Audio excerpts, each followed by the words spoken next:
Security officials have not detected any threat ahead of President Bongbong Marcos's first State of the Nation address next week. The Social Welfare Department is looking to trim the list of 4-piece beneficiaries even more, with some 600,000 beneficiaries expected to be culled from the subsidy list. And the LTFRB will reopen more public transport routes near universities ahead of the start of face-to-face classes this coming school year.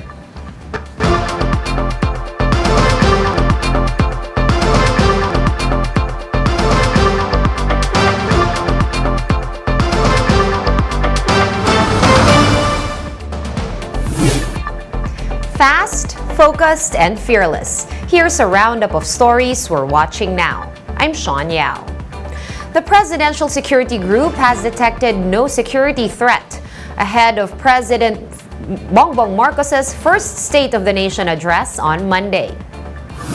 PSG Commander Colonel Ramon Zagala says they are coordinating with other law enforcement agencies to ensure peace and order on the day of the SONA.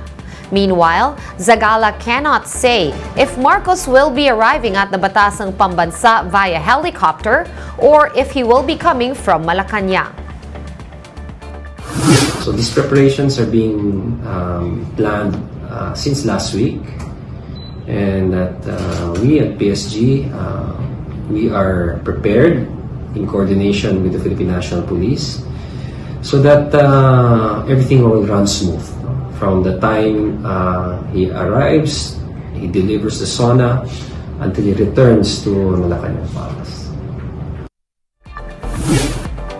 Meanwhile, different sectors have laid down their wish lists for President Bongbong Marcos's SONA next week. Let's watch this. Magkakaroon ba ng kagyat at malawakang pagbibigay ng ayuda sa mga mamamayan? At sino-sino ba sa mga mamamayan ang kanyang mabibigyan? Kasama ba dito yung so-called middle class? Remember, ang middle class natin napakanipis, no? Ito yung mga may kaunting meron silang kaunting ipon, may kaunting sobra, pero sa patuloy na pagtaas ng presyo ng mga bilihin, nauubos na yan. Kaya sa palagay ko, kung magbibigay man ng ayuda, hindi lamang ito dapat malimita doon sa mga tumatanggap ng 4-piece, kundi pati yung mga mamamayan, kahit na yung may mga kinikita. Sa infrastruktura, lahat nagsisimula ang lahat ng economic activities. No, pag nailatag ng presidente natin, ni mahal na Pangulo na ito ang mga pinakamalalaking infrastruktura na gagawin natin mula Luzon hanggang Mindanao. So yung lahat ng pribadong sektor, lahat ng ating mga manggagawa, mga negosyante, i-arrange nila yung lahat ng sarili nila. I hope that the President will give push for the more grid to be installed so that areas where there's oversupply of power, the power can be redirected to areas that needs power. So those are some of the items that I think should be on top of mind for the President. We're seeing our local tourism business picked up, and we've been reading about the increase in tourism in our ASEAN neighbors. We're lagging behind, and I hope this is considered a low-hanging fruits, travel and leisure, and the government should give focus to this. No? Again, this is not only create jobs, but it's a foreign currency earner. Una, maging ligtas at legalidad yung school reopening sa darating August 22, no? Paano magaganap yon? Doblehin yung budget sa MOE na siyang ginagamit sa mga paaralan at tunahin ito na ipasa sa pagbubukas ng Kongreso, no? Pangalawa, itaas yung sahod, itapat kami sa mga sundalo at pulis, sa mga nurse, no? At ibigay yung mga benepisyong hindi pa nababayaran. At pangatlo, ibalik yung pagtuturo sa kasaysayan sa high school at pagtuturo ng wika at political sa kolehiyo.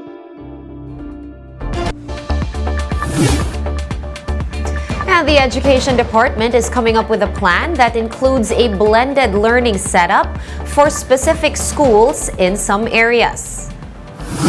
Vice President and Education Secretary Sara Duterte says this was discussed at the third cabinet meeting with President Marcos. However, Vice President Duterte remains adamant that the 5-day in-person classes by November 2 will push through. Some groups have been calling on the government to continue hybrid classes, citing transition issues having to do with health protocols. We're gonna pause for a quick break, but we will be back with more stories after that. Stay with us here on One News.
You're still watching One News Now. I'm Sean Yao.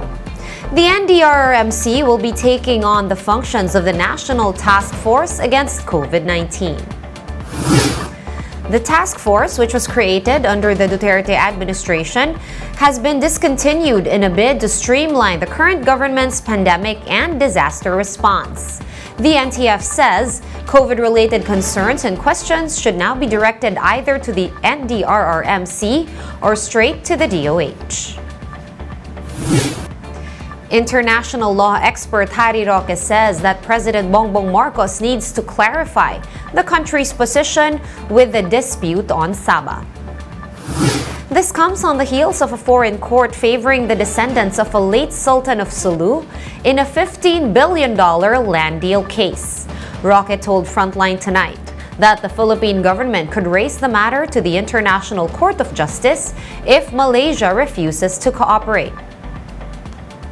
Linawin muna ni Presidente Bongbong, ano ba, patuloy ba ang claim natin sa Sabah o hahayaan na lang natin ang Sultanate ang sumingil na para bagang ito ay talagang pribadong transaksyon. Roque also said that the Philippines has always maintained its claim over Sabah, but the former palace spokesman does admit that enforcement remains a challenge. Let's just say, itong desisyon na ito, walang pagkakaiba sa desisyon doon sa West Philippine Sea. We have a legal victory, but unfortunately, pagdating doon sa issue of sovereignty, walang mechanism to enforce it. Let's now take a quick look at today's other top stories. Around 600,000 more 4-piece beneficiaries are expected to be removed from eligibility as the Social Welfare Department continues to review and purge the list.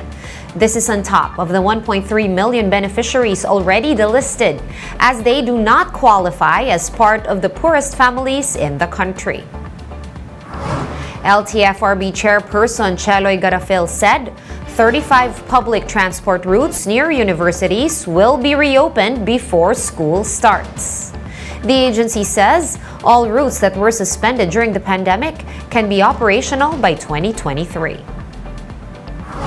Filipino-American guard Jordan Clarkson is expected to play for Gilas Pilipinas in the fourth window of the FIBA World Cup Asian qualifiers next month. Program Director and Head Coach Chot Reyes says if Clarkson is able to suit up for the Philippines, he will be considered a naturalized player. Clarkson, who plays for the Utah Jazz in the NBA, had played for Gilas in the 2018 Asian Games. For more updates, visit News 5, The Philippine Star, and Business World online. Visit our website, onenews.ph, for more in-depth analysis. You can also catch One News on Signal Play. Register for a free account at www.signalplay.com and stream One News live anytime, anywhere. Masks on, wash hands, and stay safe, Philippines. I am Sean Yao. We are One News.